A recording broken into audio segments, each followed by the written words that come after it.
বারাসাত অ্যাসোসিয়েশনের মাঠে ক্যারাটে শিক্ষক ভোলানাথ সাউয়ের নির্দেশনায় অনুষ্ঠিত হলো ক্যারাটে ব্ল্যাক বেল্ট পরীক্ষা ও উত্তীর্ণদের সম্বর্ধনা অনুষ্ঠান। যেহেতু আমাদের এখানে ক্রিকেট হয়, ফুটবলও আমরা প্র্যাকটিস করাই এবং তার সাথে সাথে আমরা অন্তত মনে করি যে ক্যারাটে এমন একটা শেখা যেখানে কিন্তু মননে এবং চিন্তাভাবনায় বলুন, শারীরিক দিক থেকে বলুন, অনেকটা কিন্তু কসরত করতে হয়, তাতে কিন্তু শারীরিক গঠনটাও অনেকটা তৈরি হয়ে যায়। সেই জন্যই আমরা ভেবেছিলাম যে আমরা এখানে ক্যারাটে প্রশিক্ষণ কেন্দ্র শুরু করি। আমাদের 6 মাস অন্তর অন্তর বেল্টের পরীক্ষা হয়, হচ্ছে ইয়েলো বেল্ট থেকে একদম ব্ল্যাক বেল্ট অবধি। তো আজকে এই বারাসাত অ্যাসোসিয়েশন মাঠে আমাদের বেল্ট এক্সাম হচ্ছে।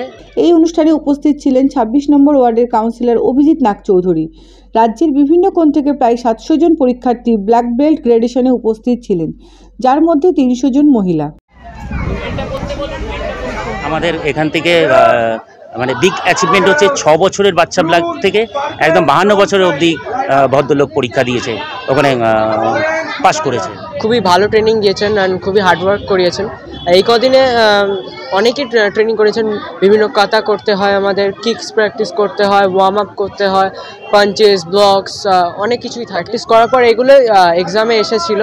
আর এক্সামে নানা রকম কম্বিনেশনস ছিল, ওরালে অনেক কিছু ধরেছিল, পুশ আপস, পাঞ্চ, যেমন ওখানে আমাদের 500 পুশ আপস হয়েছিল, 500 পাঞ্চেস হয়েছিল, 100 বা 200-এর উপর কিকস হয়েছিল।